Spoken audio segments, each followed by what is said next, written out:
Texas, 68 million years ago.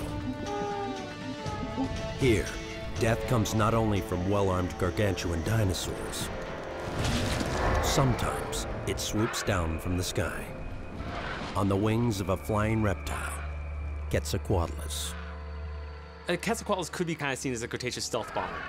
Air-to-ground weaponry at its finest. They weren't big, fragile kites.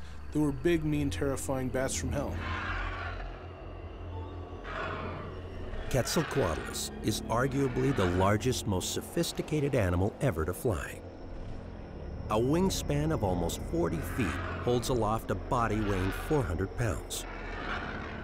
That's the wingspan of the Wright brothers' first flyer.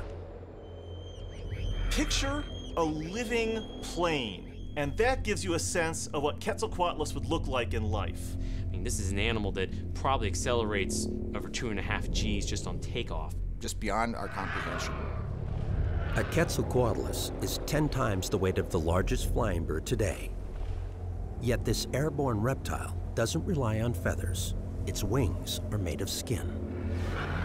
Almost half of that wing is supported by an extended finger bone, a finger 8 feet long.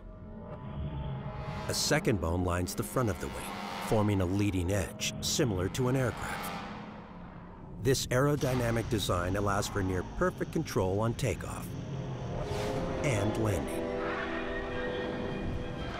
But for this flying monster, getting off the ground is the hardest task.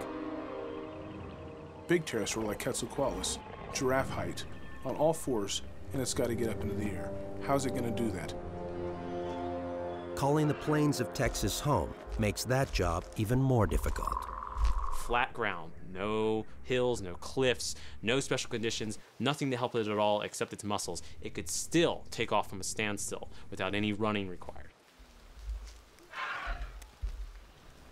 The secret to how this Goliath takes off can be seen in a creature 1,000 times smaller, the vampire bat.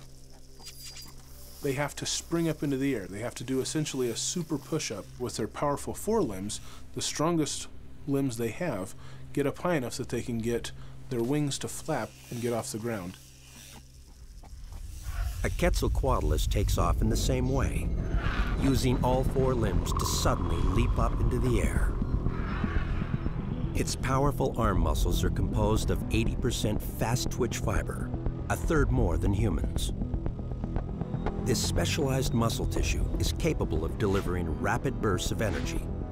Energy needed to propel this reptile, a creature weighing as much as a grizzly bear, from a dead stop to a launch speed of 30 miles per hour, all in a fraction of a second. I think that seeing a pterosaur like Quetzalcoatlus actually take off would have to be one of the most impressive sights in the animal kingdom. And to see something that's 20 feet tall suddenly spring into the air and fly away is outside the bounds of human experience.